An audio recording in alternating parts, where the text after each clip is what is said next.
As I introduce our final speaker, what should we do, the General says? Isolation or sanction, and how those policies shall be pursued with the number one strategic enemy of the United States, as the General said, Iran. So now to give us this commentary is Christian Whiten, former U.S. Policy Director at the Department of State.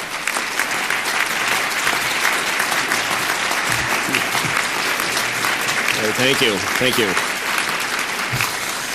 Well, thank you, Congressman Kennedy, for that introduction, and it's an honor to be here with such distinguished company to talk about really one of the most severe and serious threats facing the United States, which is, of course, the government Iran and its proxies and the work they do throughout the world.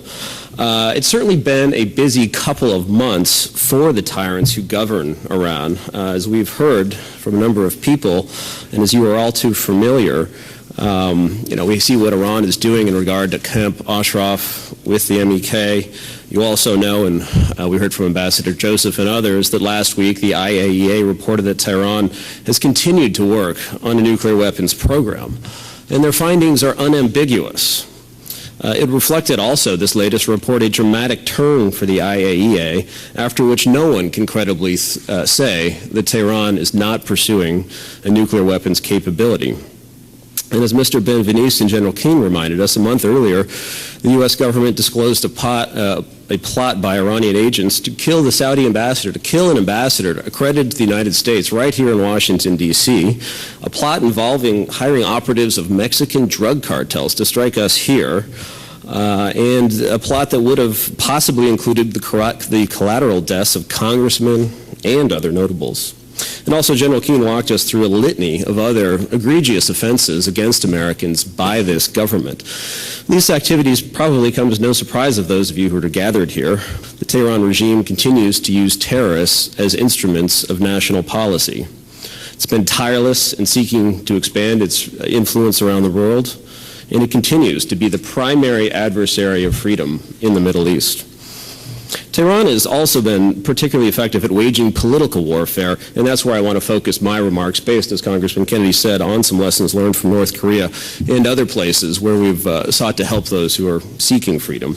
Political warfare can be defined as the spectrum of national power tools that fall between diplomacy or traditional diplomacy and outright war.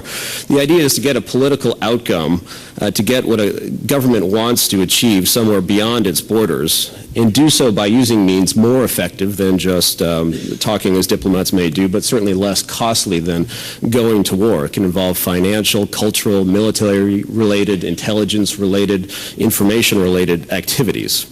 Tehran understands this. It understands political warfare and has been using this more or less since the inception of the Islamic Republic. And as the main nation-state progenitor of the Islamist ideology, the Iranian government is interested in the export of Islamism, but also in supporting governments that are friendly to its many nefarious ambitions abroad. I think it's an important element to grasp for policymakers in the United States. By necessity, analysts here do focus most of their attention on the Iranian nuclear program. It's obviously an issue of extreme concern, and it's a national security challenge for which neither the current administration in the White House nor its predecessor has developed adequate policy.